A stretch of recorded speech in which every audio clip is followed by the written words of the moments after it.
حضرت عائشہ خود گواہی دیتی ہیں سب سے زیادہ حضور حضرت فاطمہ سے پیار کرتے ہیں. چھوٹی عمر تھی تو جناب خدیجہ، ذرا انداز دیکھیے گا بیٹی کی محبت کا. حضرت خدیجہ فرماتی ہیں حضور جب گھر آتے نا تو دروازے پہ کھڑے ہو کے اونچی آواز میں فرماتے السلام علیکم.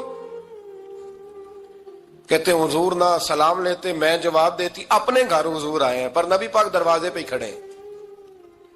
فرماتی ہیں کھڑے رہتے حضور، میں پھر تھوڑا ہنستی اور پھر میں کہتی فاطمہ سنتی ہو؟ اماں جی سنتی ہوں. فرمایا تمہارے ابا آ گئے ہیں دروازے پہ. تو فرماتی ہیں جناب فاطمہ وہاں سے دوڑ کے آتی اور رسول کریم کا دروازہ کھولتی، پھر نبی پاک کو انگلی سے پکڑ کے اندر لاتی. فرماتی ہیں جب تک وہ جاتی نہیں اللہ کے رسول دروازے پہ کھڑے رہتے. وہ انگلی پکڑ کے لاتی، پھر رسول کریم انہیں گود میں بٹھا لیتے. فرماتے ہیں وہ چھوٹی چھوٹی باتیں پوچھتی اور حضور ان کے بڑے بڑے جواب دیتے. وہ چھوٹی چھوٹی باتیں، بچپن کی ایک بات لکھی ہے ہمارے محدثین نے. ایک دن چھوٹی عمر میں، بالکل چھوٹی عمر میں حضرت فاطمہ نے پوچھا یا رسول اللہ میں اپنے رب کو کب دیکھوں گی؟ اللہ اکبر، عمر چھوٹی اور بات بڑی کر دی. میں کب دیکھوں گی؟ تو حضور نے فرمایا فاطمہ بڑی جلدی. رب کریم تمہیں جنت میں لے جائے گا اور ساری جنتی عورتوں کی سردار بنائے گا اور پھر میرا رب تجھے اپنا دیدار بھی کرائے گا. تو جناب فاطمہ تو زہرا رضی اللہ تعالیٰ عنہا چھوٹی چھوٹی باتیں کرتی ہیں. حضرت خدیجہ کہتی ہیں جب چلے جاتے نا حضور تو میں پھر بلاتی، میں کہتی ادھر آنا فاطمہ، کیا باتیں کر رہی تھی اپنے ابا سے؟ تو کہتی پھر وہ مجھے بتاتی بھی اور راضی بھی ہوتی. یہ سلسلہ آخر تک چلا.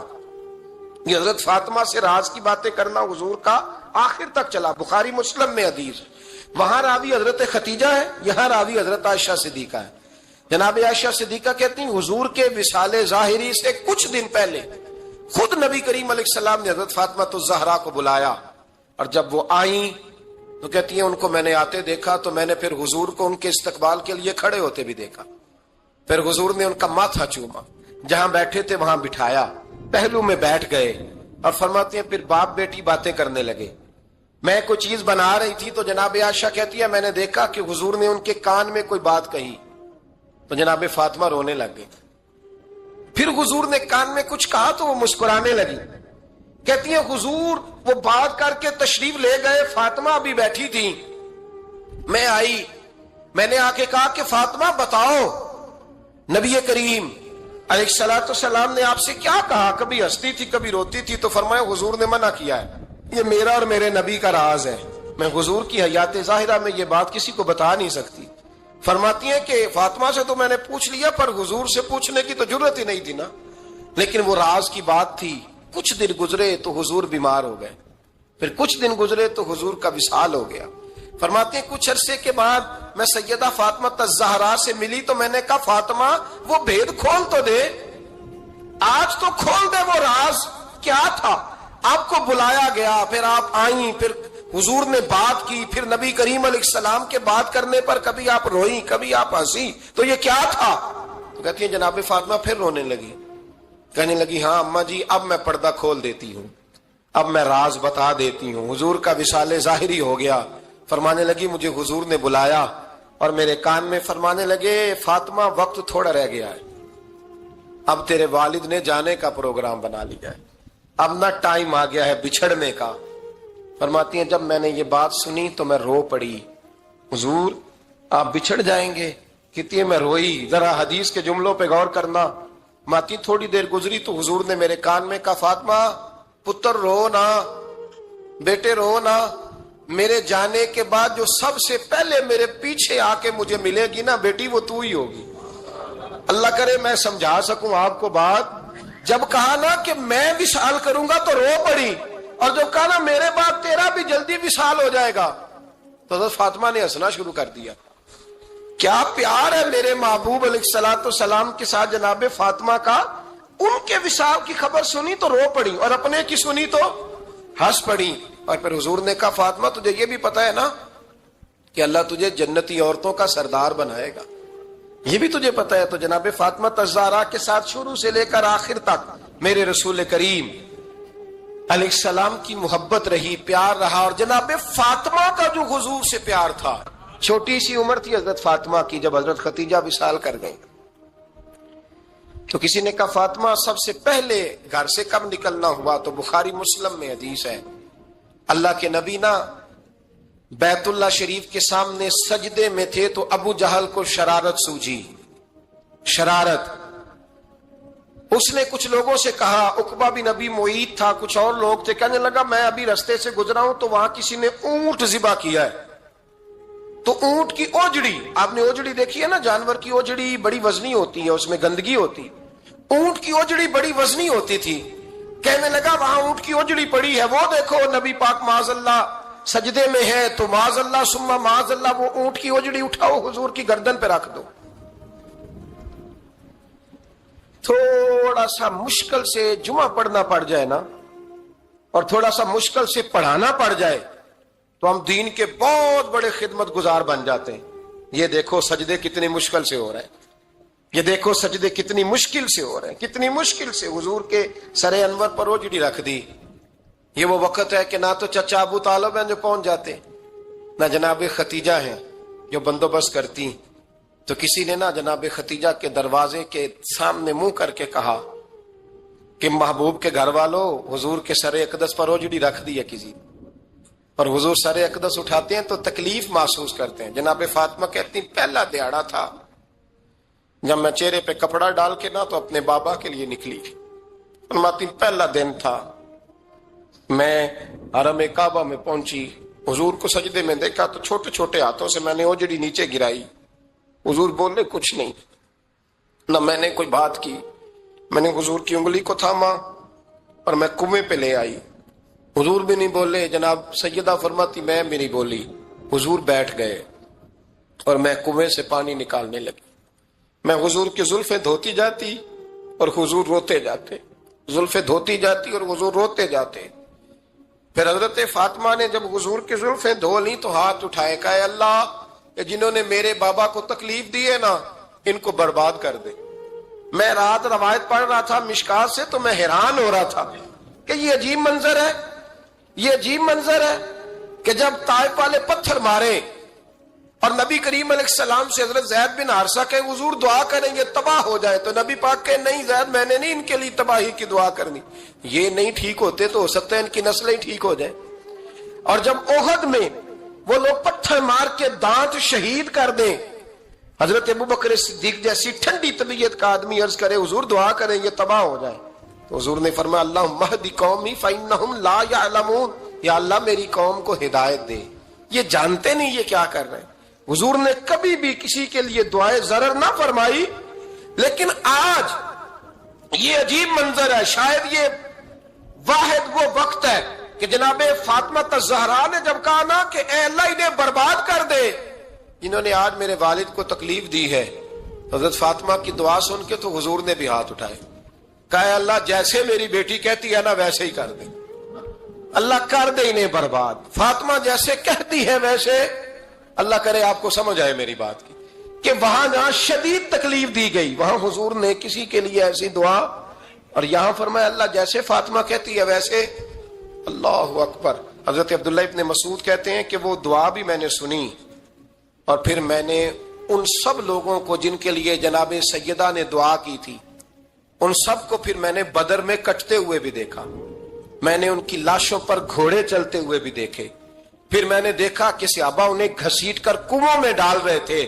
میں غور سے دیکھ رہا تھا اور ان کے چہرے پہچان رہا تھا، تو مجھ سے کسی نے کہا عبداللہ تم کیا غور کر رہے ہو؟ تو میں نے کہا میں غور کر رہا ہوں یہ وہی ہیں سارے جن کے لیے سیدہ فاطمہ نے دعا کی تھی کہ یہ برباد ہو جائے، یہ وہی ہے میرے رسول کریم علیہ السلام کی ہر تکلیف کو جناب فاطمہ نے اپنی تکلیف سمجھا، ہر تکلیف کو۔ حضرت فاطمہ الزہرا کا کمال یہ ہے کہ انہوں نے میرے محبوب کا دکھوں میں ساتھ دیا، حضور کی تکلیف پر وہ تکلیف میں آتی، پریشان ہوتی۔ یہاں سے بات چلی 4-5 سال عمر مبارک تھی، حضرت فاطمہ کی کل عمر 29 سال ہوئی ہے۔ حضور کی عادت مبارکہ تھی جب سفر پہ تشریف لے جاتے تھے تو سب سے آخر میں سیدہ فاطمہ کے گھر جاتے، واپس آتے تو سب سے پہلے سیدہ فاطمہ کے گھر جاتے۔ مولا علی کہتے ہیں ایک دن میں نے عجیب نظارہ دیکھا، نبی کریم علیہ السلام سفر سے واپس آنے والے تھے، میں نے حضرت فاطمہ کو اطلاع دی کہ حضور آج پہنچ جائیں گے، تو انہوں نے گھر سارا صاف کیا، سجایا، سوارا، کھانا پکایا۔ لیکن فرماتی ہیں جیسے ہی حضور اندر داخل ہوئے نا گھر کے، جناب فاطمہ نے حضور کا چہرہ دیکھا تو ہاتھ پکڑ کے چومنے لگی، اور کہتے ہیں جب انہوں نے سر اٹھایا تو ان کا چہرہ سارا آنسوؤں سے بھرا ہوا تھا۔ رسول کریم نے بیٹی کے سر پہ ہاتھ رکھا، بٹھا لیا، فرمایا فاطمہ بیٹے رونے والی تو بات کوئی نہیں تھی، کیوں رو پڑی ہو؟ تو عرض کرنے لگی محبوبہ میں بچپن سے دیکھ رہی ہوں، محنت کرتے، جد و جہد کرتے، مشقت کرتے، یا رسول اللہ آج آپ آئے ہیں تو آپ کے چہرے پر تھکاوٹ کے آثار ہیں، حضور وجود تھکا ہوا ہے۔ یا رسول اللہ میں نے ساری زندگی آپ کو کام کرتے دیکھا ہے، مدینے والے حبیب مجھے بتا تو صحیح کام کب تک کرنا ہے؟ کو وقت آئے گا جب آپ کی کمر بھی بستر سے لگے، کو ٹائم آئے گا آپ گھر میں بیٹھیں من پسند غذائیں کھائیں، حضور کب تک یہ جد و جہد کرنی ہے، کب تک یہ کام ہوگا؟ جناب فاطمہ فرماتی حضور نے میرے آنسو پوچھے۔ مولا کائنات شیر خدا فرماتے ہیں نبی کریم علیہ السلام فرمانے لگے فاطمہ تیرے باپ کی ڈیوٹیاں بڑی زیادہ ہیں، جب تک دنیا کے آخری کونے تک دین نہیں پہنچ جاتا، اور جب تک اینٹیں اور پتھر بھی میرے دین کا پیغام سن نہیں لیتے، اتنی دیر تک تیرا باپ جد و جہد کرتا ہی رہے گا۔ تو جناب فاطمہ نے وہ سارے رنگ دیکھے رسول کریم علیہ السلام کی حیات مبارکہ کے، پھر یہ ساری کیفیت جب دیکھی نا کہ حضور اتنی محنت کرتے ہیں، تو پھر جناب فاطمہ کو میرے نبی کی امت سے پیار بڑا ہو گیا صلی اللہ ہو۔ سمجھیے گا اس بات کو، امت مسلمہ سے حضرت فاطمہ کو بڑا۔ امام حسن کہتے ہیں میری اماں سارے کام کرتی تھی گھر کے، میرے رسول کی شہزادی کو چھالے پڑ جاتے، کچا مکان جناب فاطمہ جناب فضا کی لونڈی تھی، ان سے مٹی منگاتی اور گھر میں لیپا پوتی کرتی، پھر جھاڑو دیتی۔ امام حسن اور حسین کے درمیان پورے سال کا فرق نہیں، 11 مہینے کا فرق، دونوں بچوں کو سنبھالتی۔ جناب علی کی والدہ حضرت فاطمہ بنت اسد بوڑھی تھی، جناب فاطمہ وہ کھول کے نوکری کرتی کہ حضرت فاطمہ بول پڑتی، حضرت فاطمہ بنت اسد بول پڑتی، کہتی بیٹے فاطمہ میرا اتنا نہ خیال رکھا کر، تیرے اپنے بھی بچے ہیں۔ جناب فاطمہ فرماتی آپ صرف علی کی ماں تو نہیں نا، آپ میری بھی تو ماں ہے نا۔ یہاں بیبیاں فلسفہ بیان کرتی ہیں، وہ کہتی ہیں جی کس حدیث میں آیا ہے ساس سسر کی خدمت فرض ہے؟ میں نے کہا کسی میں بھی نہیں آیا۔ ہم کیا کہہ رہے ہیں؟ کسی میں بھی نہیں آیا، لیکن یہ تو آیا ہے نا کہ شوہر راضی ہو تو اللہ راضی رہتا ہے، تو اگر شوہر ماں باپ کی خدمت سے راضی ہوتا ہے تو کرو خدمت، اس کو تو راضی کرنا ہے نا، اس پر تو توجہ دو۔ حضرت فاطمہ پھر چکی پیستی، چکی چکی یہ آسان جملہ نہیں کہہ جاتے ہیں، ہم سن لیتے ہیں آپ، چکی پیس کر جو پیس کر اس کا آٹا بنانا، پھر بچوں کے لیے کھانا پکانا۔ پھر ایک دن کہنے لگے علی آپ کی آمدن تھوڑی ہے، خرچے زیادہ، چرخا نہیں لا دیتے؟ فاطمہ کیا کرو گی؟ فرمایا تھوڑا سا سود بنا لیا کروں گی، تم بیچ آیا کرنا، چلو میں تھوڑا ہاتھ بٹاؤں گی۔ یہ ساری ڈیوٹیاں کر کے حضرت حسن برواتے ہیں پھر عزت والے رسول کی عزت والی بیٹی، پھر شانوں والے نبی کی شانوں والی بیٹی، پھر پاک محبوب کی پاک شہزادی، ساری ڈیوٹیاں کر کے رات کو مولا علی سے کہتی اگر آپ اجازت دیں تو اللہ کو راضی نہ کر لوں؟ حضرت علی فرماتے فاطمہ جیسے دل کرے۔ تو امام حسن کہتے ہیں پھر میری ماں مصلی بچھا لیتی، مصلی، اور پھر ساری رات وہ نماز پڑھتی، ساری رات، اور فرماتے ہیں جب سویرے ہاتھ اٹھاتی تو پہلی دعا یہ کرتی اے اللہ میرے رسول کی امت پہ رحم فرما، اے اللہ میرے رسول کی امت پہ رحم فرما۔ تو کہتے ہیں زمانے بیت گئے یہ دعا سنتے، تو ایک دن میں قریب گیا تو میں نے کہا امی حضور کوئی دعا میرے لیے بھی کر دیں، کوئی حسین کے لیے بھی کر دیں، کوئی زینب کے لیے بھی کر دیں۔ ساری دعائیں امت مصطفیٰ امت مصطفیٰ امت مصطفیٰ۔ کتنا بڑا جملہ ہے، کتنا بڑا، شیخ محقق نے لکھا ہے کتنا بڑا۔ جناب فاطمہ فرمانے لگی تیرے لیے بھی کرتی ہوں، حسین کے لیے بھی کرتی ہوں، زینب کے لیے بھی کرتی ہوں، سب کے لیے کرتی ہوں، پر بیٹا یاد رکھنا فاطمہ کی دعاؤں پر پہلا حق میرے رسول کی امت کا ہے۔ فاطمہ کی اصل میں بات بہت خوشی کی سنا دی میں نے آپ کو، لیکن آپ وہیں سست کے سست رہ گئے۔ یہ کسی عام آدمی کی دعا نہیں، پیر صاحب کی، درویش صاحب کی رٹی رٹائی دعا نہیں، یہ سیدہ فاطمہ کی دعا ہے۔ آپ کو اتنا بڑا خزانہ مل رہا ہے اور آپ سمجھے نہیں بات کو۔ حضرت فاطمہ فرمانے لگی میری دعاؤں پر سب سے زیادہ حق میرے رسول کی امت کا ہے، تو میں یہ حق ہمیشہ ادا کرتی رہوں گی، میں انہیں دعائیں ہمیشہ دیتی رہوں گی۔ حضرت فاطمہ بڑا پیار کرتی ہیں. امام حسن کہتے ہیں کہ ایک پورا دن گزر گیا, کھانے کو کچھ نہ ملا. اگلی شام آ گئی تو چند روٹیاں کھانے میں ملیں. جوں لائے حضرت علی, جناب فاطمہ نے پیس کے روٹی پکائی. فرماتی ہیں سب کو کھانا کھلا دیا تو اپنی روٹی آپ نے رکھ لی. جب آپ کھانا کھانے لگی, کھانے پر ہاتھ ہی رکھا تھا کہ دروازے پر کسی نے صدا دی. تو کہتے ہیں بولنے والے کے لفظ بڑے عجیب تھے. جس نے صدا دی نا اس کے لفظ بڑے عجیب تھے. کہنے لگے اور رسول اللہ کی بیٹی, میں 2 دن سے فاقے میں ہوں, تو مجھے پتا ہے اس گھر سے روٹی ضرور ملے گی. جناب فاطمہ نے نہ کھانا اٹھایا. امام حسن کو کہنے لگی بیٹے دے آ. جناب حسن کہتے ہیں مجھے بڑی تکلیف ہوئی. ہم سب کھانا کھا چکے تھے, مولا علی بھی کھا چکے تھے, صرف میری اماں نے نہیں کھایا تھا. ماں اور بیٹے کا پیار, اور پھر حسن حسین اور سیدہ کا پیار. فرماتے میں نے کہا اماں جی آدھی دے دیتے ہیں, آدھی آپ کھا لیں, پورا دن گزر گیا آپ فاقے سے ہیں. تو کہتے ہیں حضرت فاطمہ نے میرے سر پہ ہاتھ رکھا, پھر میرا ماتھا چوما. کہنے لگی بیٹا تو نے اس کی آواز نہیں نہ سنی جس نے صدا لگائی. اس نے نہ تو علی سے بات کی نہ تیرے ساتھ بات کی, اس نے تو کہا رسول اللہ کی بیٹی. تم نے صدا نہیں نہ سنی, اس کے لفظ کیا ہے, اس نے تو میرے ساتھ بات کی. اور پھر فرمایا بیٹے میں 1 دن سے فاقے میں ہوں, وہ 2 دن سے فاقے میں, میرا 1 دن گزارا اور ہو جائے امت کے ساتھ. ایک دن نا ایک نبی پاک کی بارگاہ میں شخص آیا, اس نے کلمہ پڑھا. قبیلہ بنو سلیم سے اس کا تعلق تھا. نبی کریم علیہ السلام نے اس سے اس کی مالی حالت پوچھی. تو عرض کرنے لگا یا رسول اللہ صلی اللہ علیہ وسلم میرے قبیلے میں 3000 لوگ ہیں اور سب سے غریب میں ہی ہوں.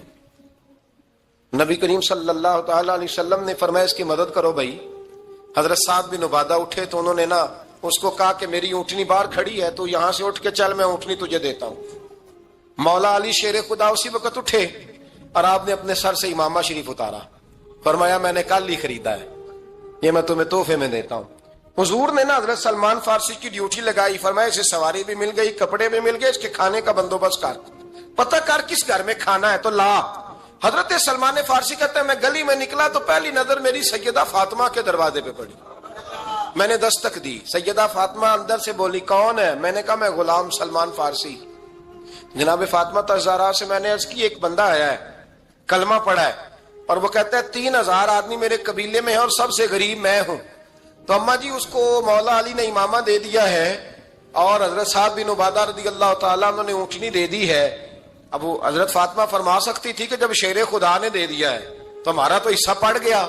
تو فرمانے لگی بھائی میرے ساتھ کیا مطالبہ ہے بتاؤ, جلدی کرو. کہا کھانا نہیں کھایا اس نے. تو آپ فرمانے لگی کھانا دیتے ہیں. حضرت سلمان فارسی کہنے لگے اماں جی کھانے میں کیا ہے؟ تو کہنے لگی کچھ بھی نہیں, 3 دن ہو گئے حسن حسین نے روٹی نہیں کھائی, پر بڑا کچھ ہے میں دیتی ہوں. کہتے میں سوچ میں پڑ گیا کہ انہوں نے 3 دن سے نہیں کھایا, پھر بھی بڑا کچھ ہے. پھر بھی ہم نے نا جو کھایا ہے اور باقی کا سالن فریج میں رکھا ہے, پرسوں والا بھی فریز ہوا پڑا ہے, شام کی سبزی آ گئی. کسی نے پوچھا حال کیا؟ کہتا سب سے غریب میں ہی ہوں, بڑا ماڑا بندہ ہوں, رو پڑیں گے, پریشان. کہا بچوں نے 3 دن سے روٹی نہیں کھائی, پر سلمان بڑا دیا ہے میرے اللہ نے, بڑا کچھ ہے. تو کہا اماں جی پھر کرنا کیا ہے؟ فرمایا تو ٹھہر دا میں بتاتی ہوں. کمبل پڑا تھا, بسترا سمجھ لیں, موٹا اوڑھنے کا, کھدر کا. حضرت فاطمہ جلدی سے لائیں. فرمانے لگے یہ پکڑو اور دیر نہ کرنا. یہ ہماری گلی کے کونے پہ نا 2-4 گھر چھوڑ کے تو ایک یہودی ہے, اس کا نام شمعون ہے, وہ اس طرح کی چیزیں گروی رکھ کے یا خرید کے نا تو پیسے بھی دے دیتا ہے, جوں بھی دے دیتا ہے, گندم بھی دے دیتا ہے, سرکہ اور کھجوریں بھی. اسے دے آ, اور وہ جو سامان دینا وہ میرے پاس لا, اور لا کے مجھے دے تاکہ میں جلدی سے اس آدمی کے لیے بندوبست کروں. پتہ نہیں بیچارہ کتنے دنوں کا بھوکا ہے, پتہ نہیں بیچارہ کتنے, اپنے بچوں نے 3 دن سے روٹی نہیں کھائی, لا نہ ذرا. حضرت سلمان فارسی کہتے ہیں میں نے تھوڑا توقف کیا کہ میں آپ کا بستر لے جاؤں, یہ کمبل لے جاؤں. تو فرمانے لگی حکم ہے میرا, تو جانا پڑے گا. جناب سلمان فارسی کہتے ہیں میں شمعون یہودی کے پاس گیا, میں نے کہا یہ کمبل لو, چاہے تو نگد پیسے دے دو, سامان خرید لیتے ہیں, اور چاہے تو اناج, جوں, سرکہ, کھجوریں جو تمہارے پاس ہے دے دو. وہ کہنے لگا یہ کس کا ہے؟ بڑا شاندار ہے, بڑا خوشبو والا ہے. تو کہا یہ مولا علی کے گھر سے آیا ہے, پاک بی بی نے دیا ہے کہ اس کو گروی رکھ لو اور مہمان کے لیے کچھ دے دو. کہا مہمان کون سا؟ کہنے لگے حضور کے پاس آ کے ایک شخص نے کلمہ پڑھا ہے اور وہ مسلمان ہوا ہے اور وہ غریب ہے، اس کو روٹی دینی ہے۔ تو وہ شمون یہودی کہنے لگا میں بھی تورات پڑھا کرتا تھا، تو آج ہی سویرے میں نے پڑھا ہے، آج ہی سویرے پڑھا ہے، ابھی پڑھا ہے۔ میں بڑی دیر سے حضور آئے تھے پر میری آنکھوں پہ پردہ ہی رہ گیا، مقدر سکندر کا دیکھو کہ پیاسے چلے جا رہے ہیں کنارے کنارے، میں پیاسا ہی مرنے لگا تھا، آج ہی میں نے پڑھا ہے کہ جو آخری امت آئے گی نا، اس امت میں جو رسول اللہ صلی اللہ علیہ وسلم کے قریبی ہوں گے، ان کا کمال یہ ہوگا کہ وہ اپنا پیٹ پر پتھر باندھ کے دوسروں کی مدد کیا کریں گے۔ یہ میں نے آج ہی پڑھا ہے اور ابھی تو نے مجھے اس کا نظارہ کرا دیا ہے۔ کہنے لگا یہ چادر بھی لے جا، جو بھی لے جا، سرکہ بھی لے جا، آٹا بھی لے جا، کھانا بھی لے جا، اور اس طرح کر کے میرے پاس سے نقد بھی لے جا، اور جناب فاطمہ سے کہنا یہ سارا کچھ رکھ لے، اور انہیں کہنا کہ مجھے پتا ہے آپ قبول نہیں کریں گی پر قبول کر لے، وہ آپ کا کمبل آیا ہے تو میرا دل نرم ہو گیا ہے، میں یہ قربانی بھی دیتا ہوں اور آپ کے باپ کا کلمہ پڑھ کے مسلمان بھی ہوتا ہوں۔ تو حضرت علی کہتے ہیں جناب فاطمہ نے جواب دیا کہ بہترین عورت وہ جس نے نہ کبھی غیر محرم دیکھا ہو اور نہ غیر محرم نے کبھی، وہ بی بی نے بھی کبھی غیر محرم بندہ نہ دیکھا ہو، دیکھا ہی نہ ہو اس نے۔ یہ پوائنٹ ذرا مشکل ہے، سمجھنے والا ہے۔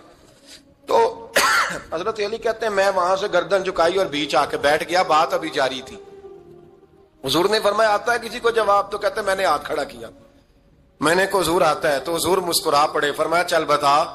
میں نے عرض کی حضور بہترین عورت وہ ہے کہ نہ کبھی اسے غیر محرم نے دیکھا ہو نہ اس نے کبھی غیر محرم دیکھا ہو۔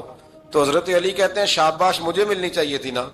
حضور مسکرا پڑے، کہنے لگے میں نے تو پہلے ہی کہا ہے فاطمہ تو بدعت منی، فاطمہ میرے جگر کا ٹکڑا ہے، میں نے تو بڑا پہلے کہہ دیا ہے۔ تو کہتے ہیں صحابہ میری طرف دیکھنے لگے کہ یہ تو تعریف فاطمہ کی ہونے لگ گئی ہے۔ تو میں نے کہا کیا کریں، اس محبوب کو بتایا ہے جس کے لیے اللہ نے کوئی پردہ رکھا ہی نہیں، سارے پردے کھول دیے۔